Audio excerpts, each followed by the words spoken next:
Dragon Ball Super 2025 adelanto, la verdad detrás del distanciamiento de Toriyama en Dragon Ball. Hey, ¿qué tal comunidad? Ya ha llegado su tío Vegeta trayéndoles un nuevo video. Mi gente, las sorpresas no dejan de estar saliendo en este mes y para nuestro asombro, el usuario Benixis nos ha traído la segunda parte de la entrevista a los tres legendarios editores que estuvieron al lado de Akira Toriyama desde sus inicios. Si quieres ver la primera parte de esta entrevista, aquí te dejo un link directo para que puedas ir a verlo por tu propia cuenta. Ahora vamos a ver qué es lo que se nos ha revelado en esta entrevista y las duras críticas que tuvieron los editores contra Shueisha y la Jump. Sin más nada que decir, comencemos con el video. La entrevista comienza con lo siguiente. Durante un periodo especialmente intenso entre finales y principios del año, Toriyama se vio obligado a trabajar simultáneamente en Dragon Ball y un episodio one shot. Para colmo, la Jump exigía que los capítulos a color se enviaran con 2 semanas de antelación, lo que obligaba a los autores a trabajar en 2 episodios en paralelo. En ese momento Toriyama también sufría de tendinitis y afirmaba que ya no podía dibujar. Kondo, quien trabajaba con él, se dio cuenta de la gravedad de la situación y decidió hablar con Torishima. Los tres se reunieron en un café para discutir la posibilidad de ajustar el calendario o cancelar uno de los 2 proyectos. Durante la reunión, Torishima, consciente de la dificultad, le entregó un lápiz a Toriyama y le pidió que escribiera su nombre. Cuando Toriyama logró hacerlo, Torishima respondió: "¿Ves? Tú sabes dibujar", lo que lo puso en una situación difícil al seguir negándose. A pesar de su frustración, Toriyama aceptó y completó ambos trabajos a tiempo. Torishima comenta que para él era una cuestión de psicología. Si Toriyama no hubiera sido capaz de escribir su propio nombre, estaba dispuesto a rendirse y decirle a Kondo que lo dejara ir.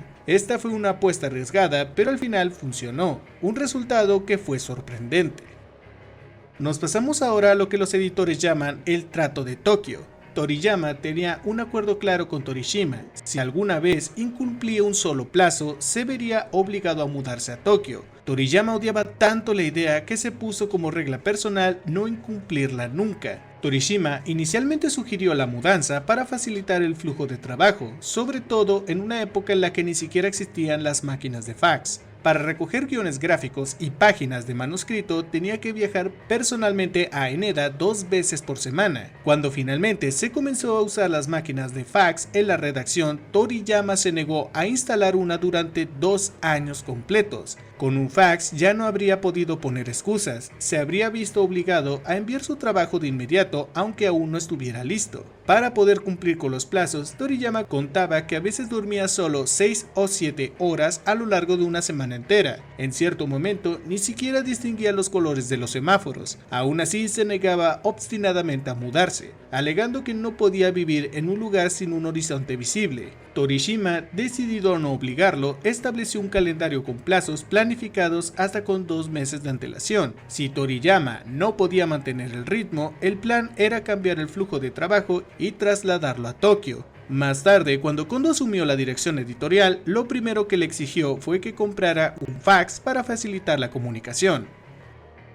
En esta parte de la entrevista se revela que Takeda parece que fue la inspiración de Toriyama para la creación del icónico Majin Buu. Cuando Torishima estaba al mando, viajaba a Nagayoma aproximadamente una vez al mes. Kondo, en cambio, solo lo visitaba unas pocas veces al año, yendo directamente a casa de Toriyama. Takeda recuerda que visitaba a Toriyama cada 2 o 3 meses y que Toriyama solía decirle: "De verdad que no tienes que venir". Takeda explica que siempre le pareció importante hablar con Toriyama cara a cara. Como cortesía, le traía galletas o dulces de regalo, los cuales la esposa de Toriyama servía durante sus reuniones. Sin embargo, Toriyama rara vez los comía, así que Takeda siempre terminaba comiéndoselos él mismo. Bromeando, dice que quizás de estas situaciones es como nació la idea del personaje de Buu, el cual convertía a las personas en dulces y se los comía él mismo.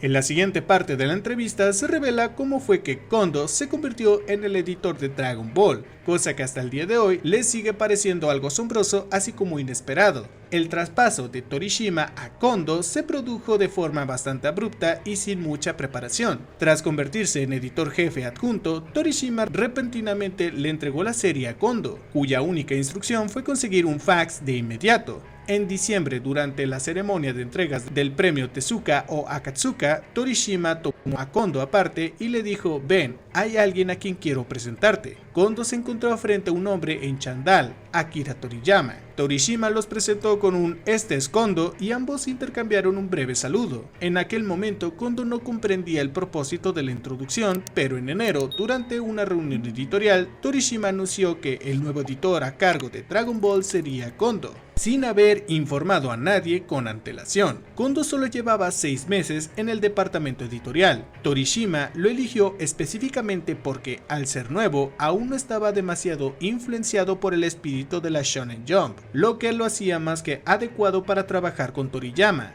Buscaba a alguien directo, práctico y no demasiado intrusivo. La razón por la que Torishima evitó cualquier preparación detallada para la transición fue porque no quería interferir. Si algo no le cuadraba a Toriyama, lo dejaba claro él mismo. Esto también se reflejaba en una anécdota que Kondo compartió. Me preguntaste, ¿lees Dragon Ball, verdad? Y te dije, sí. Y tú respondiste, pues haz lo que quieras. Más tarde, Toriyama dijo que se llevaba bien con Kondo, describiéndolo como alguien que parecía serio, pero en realidad era muy apasionado y que conectaron gracias a aficiones compartidas como los coches a control remoto.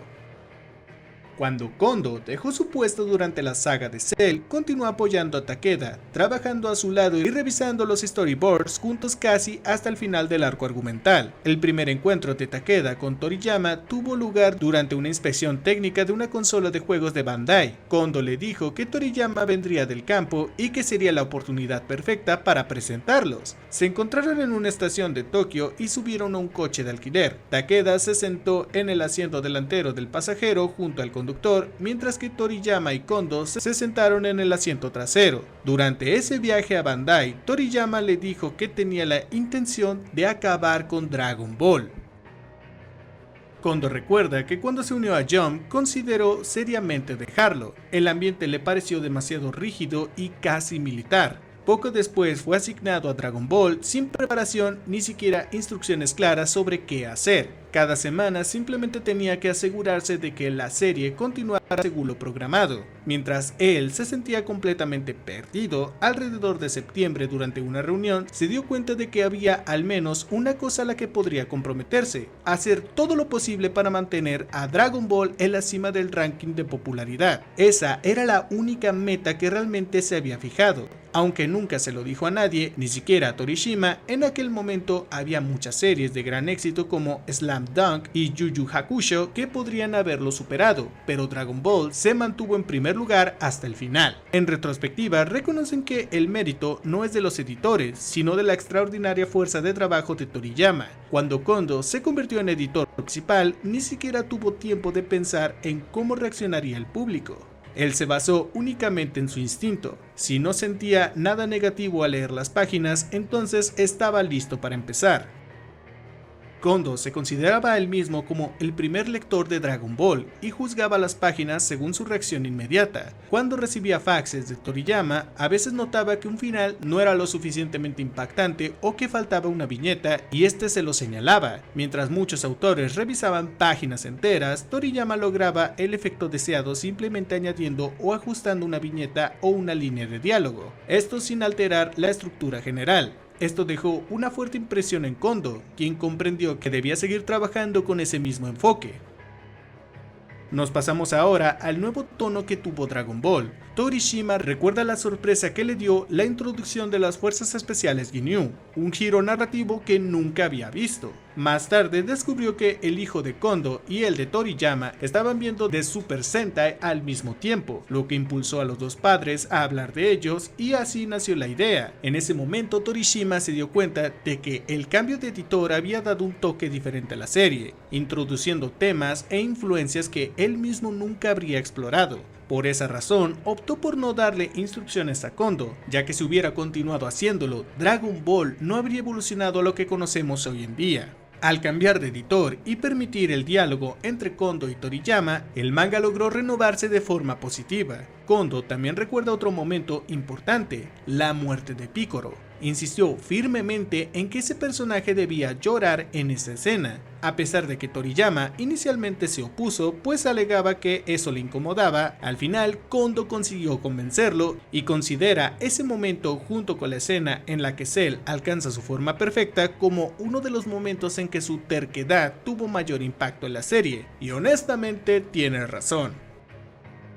En esta parte de la entrevista se nos revela cómo iba a ser la versión original de la muerte del perrito de Majin Buu a manos del cazador. Takeda dice que siempre intentaba intervenir lo menos posible en el trabajo de Toriyama, pero hubo una escena con Majin Buu en la que sintió la necesidad de intervenir. En la versión original, después de que un humano le disparara a un perro, Buu simplemente comentaba con indiferencia: "qué humano tan estúpido". Takeda señaló que una reacción tan fría no era creíble y sugirió que Buu debería estar furioso. Eso dio lugar a una versión más intensa y dramática de la escena, donde Buu acuna al perro, canta y muestra fuertes emociones. Toriyama tiende a evitar dibujar momentos demasiado emocionales y prefiere solo mostrar las consecuencias, como la muerte de Krillin en el torneo, que fue mostrada de manera rápida y sin muchas explicaciones, esto en lugar de detenerse en el drama en sí. Así que fue gracias a Takeda que tenemos una de las escenas que más sentimientos encontrados nos ha dado el manga por la muerte del perrito de Majin Buu.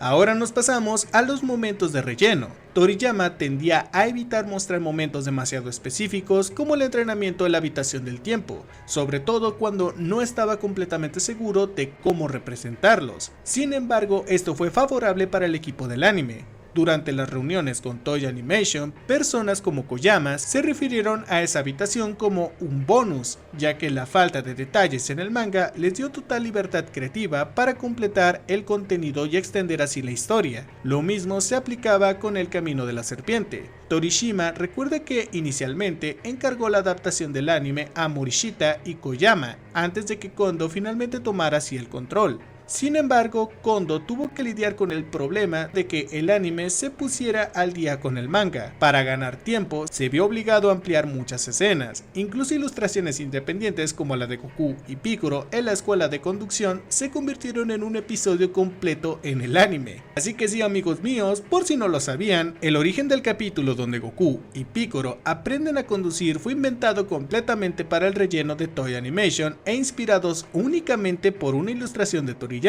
Algo bastante sorprendente, la verdad. En esta parte de la entrevista hablan sobre las películas no canónicas de Dragon Ball y cuál de ellas fue lo suficientemente buena como para que el personaje hubiera sido perfectamente introducido en el canon. Cuando se realizan las películas basadas en las series como Dragon Ball, suelen ubicarse en espacios narrativos vacíos entre los arcos argumentales, para evitar que los acontecimientos de la película no interfieran con la trama principal. Esto aplica tanto a series de televisión como a las películas. Las historias deben de ser originales, pero sin un impacto duradero en el canon. Kondo dice que trabajó en 5 o 6 películas y que el personaje que más se acercaba a la historia principal que pudo crear o que era el más genial fue concebido como el hermano mayor de Freezer. Como no podían usar a Freezer, quien seguía activo en el manga, le pidieron a Toriyama algo que le pudiera recordar. Aceptó y propuso a Cooler. Cuando le preguntaron sobre el origen del nombre, Toriyama simplemente respondió Cooler, dando a entender que era un juego de palabras con el tema del refrigerador. Cuando no se siente inspirado, Toriyama suele inventar nombres basados en asociaciones de palabras sueltas. En esta parte de la entrevista se revela el completo despego que tenía Toriyama por su arte. Una vez que Toriyama termina una página, no se le da la mayor importancia. Torishima recuerda su sorpresa al ver montones de dibujos originales apilados afuera del estacionamiento, tanto que se los llevó para poder guardarlos. Takeda añade una historia similar, puesto que después de que Toriyama se mudó a su nueva casa, lo vio lavando su auto Mark II en el garaje, con varias cajas cerca. Cuando le preguntó qué había dentro, Toriyama respondió casualmente: esas son las páginas originales. El agua se acercaba cada vez más y Takeda quedó atónito por su total indiferencia. Para ilustrar aún más su despego, Takeda recuerda que al terminar la serie, Toriyama le dio las gracias diciendo: Takeda, gracias por todo. Si quieres puedes llevarte algunas páginas originales. Toriyama de hecho no muestra ningún apego ni a sus páginas terminadas ni tampoco al manga de otros.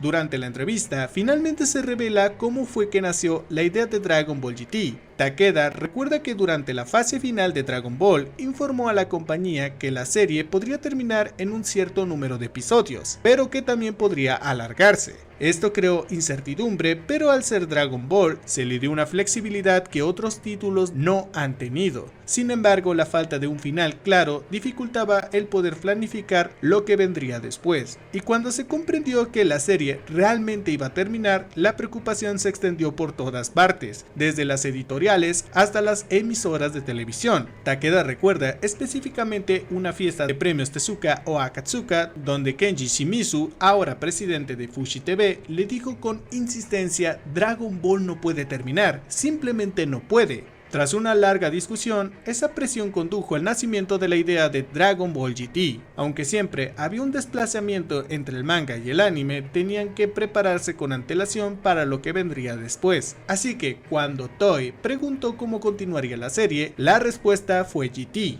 que significa Gran Turismo. Aunque con el tiempo se difundió el rumor de que GT representaba Gomene, esto resultó ser solo una leyenda urbana. El propio Toriyama básicamente dijo: haremos una historia sobre viajes espaciales al estilo Gran Turismo y la llamaremos GT. En esta parte de la entrevista se nos revela cómo fue el paso de Toriyama de pasar de dibujante a guionista. Torishima explica que en la época de Takeda se mantenía el objetivo de darle a Toriyama mucha libertad creativa al escribir. Aunque los resultados no siempre fueran perfectos, todo seguía resultando de forma satisfactoria. Sin embargo, cuando Toriyama dejó de dibujar manga y se dedicó a escribir guiones, comenzó a insertar elementos innecesarios porque ya nadie revisaba su trabajo. Como mangaka tenía la capacidad de reducir el exceso y refinar sus ideas mediante el ordenamiento, un talento que perdió al pasarse solo a la escritura. Takeda añade que tras el final de Dragon Ball, Toriyama decía a menudo, quizás en medio en broma, que no quería trabajar más. También recuerdo una columna titulada Mangaka Olvidado, en la que aparecía su nombre. Cuando se lo contó, Toriyama respondió con un pequeño gesto de triunfo. Ahí fue cuando Takeda se dio cuenta de que, aunque no lo dijera abiertamente, Toriyama realmente quería alejarse de ese mundo. Sin embargo, Kondo señala que Toriyama sentía un profundo respeto y gratitud hacia quienes contribuyeron al éxito de Dragon Ball, así como Masako Nozawa y el equipo del anime y también el de merchandising. Por eso siempre aceptaba nuevas propuestas sin poder decir nunca que no. Kondo está convencido de que seguirán surgiendo nuevos animes y de que algún día la franquicia podría incluso reiniciarse por completo con lo que él llama el verdadero nuevo Dragon Ball. Torishima concluye señalando que ya se puede observar dinámicas similares en la serie que se publica actualmente en Jump. Takeda comparte su opinión personal formada a través de las observaciones detrás de Toriyama a lo largo de los años, pues él cree que una vez que Toriyama se convenció de que nunca podría crear nada superior a Dragon Ball, voluntariamente dejó de proponer nuevos proyectos. A partir de esa fecha, cada nueva iniciativa relacionada con la serie fue recibida con un pasivo "adelante, haz lo que quieras", sin ningún entusiasmo ni participación directa, a excepción de la que tuvo con Daima. Según Takeda, Toriyama quería que otros llevaran adelante el proyecto por su propia cuenta, sin estar esperando ninguna aportación creativa de su parte. Torishima reflexiona sobre esta situación con sentimientos encontrados, ya que fue él quien reconoció por primera vez el potencial de Toriyama y ayudó a construir el masivo económico en torno a Dragon Ball. Sin embargo, en el fondo aún esperaba que Toriyama creara algo nuevo. Recuerda que se sorprendió cuando en una ocasión le sugirió a Toriyama que dibujara un nuevo manga, y Toriyama respondió que siempre que intentaba dibujar viñetas, empezaba a estornudar descontroladamente. En otra ocasión afirmó que ya no podía trabajar porque había perdido su pluma especial, la cual utilizaba para dibujar. Fue entonces cuando Torishima se dio cuenta de que no había nada más que hacer. Sin embargo, hubo un breve periodo en el que Toriyama, impulsado por su curiosidad por las nuevas tecnologías, se fascinó con las computadoras Apple. Él empezó a experimentar con tonos de pantallas digitales para manga y, cautivado por la emoción, dibujó simplemente por el placer de usar nuevas herramientas. En esta parte de la entrevista nos pasamos a un tema bastante triste, pues se habla sobre cómo los editores se enteraron de la partida de Akira Toriyama.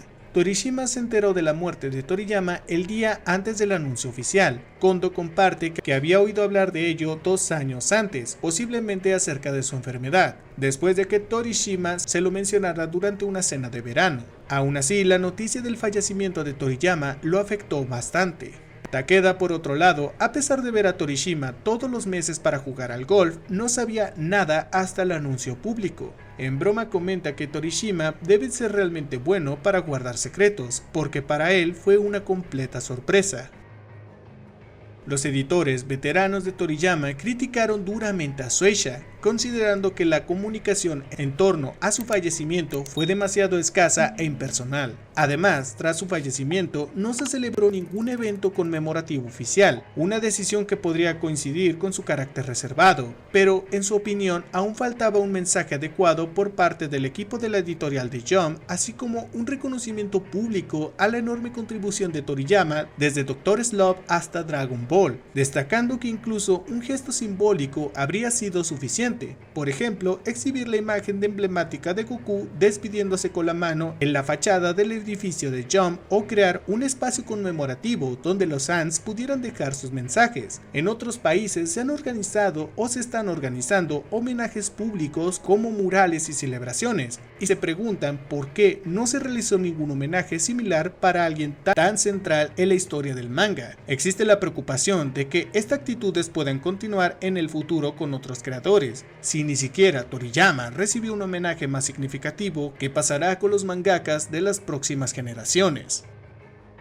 Los ex editores destacan la intensidad y el agotamiento del trabajo diario de crear manga, especialmente bajo las constantes presiones de los plazos de entrega. Ahora que ya no forman parte de ese sistema, afirman rotundamente que los ejecutivos no comprenden del todo la importancia de este trabajo y deberían retirarse. En su opinión, el verdadero valor no reside en los edificios ni en las cifras, sino en la dedicación diaria de los editores y de quienes crean las obras.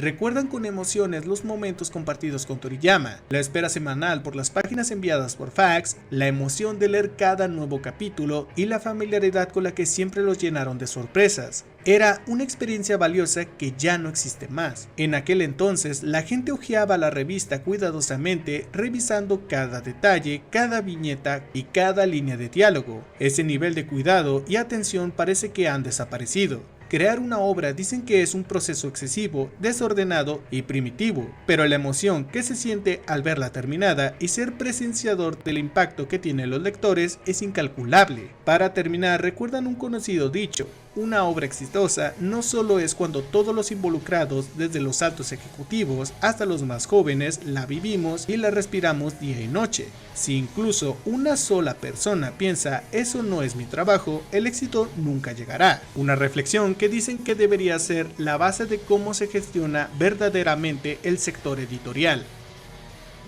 Finalmente se nos menciona la historia detrás de la portada de Akira Toriyama, El Mundo.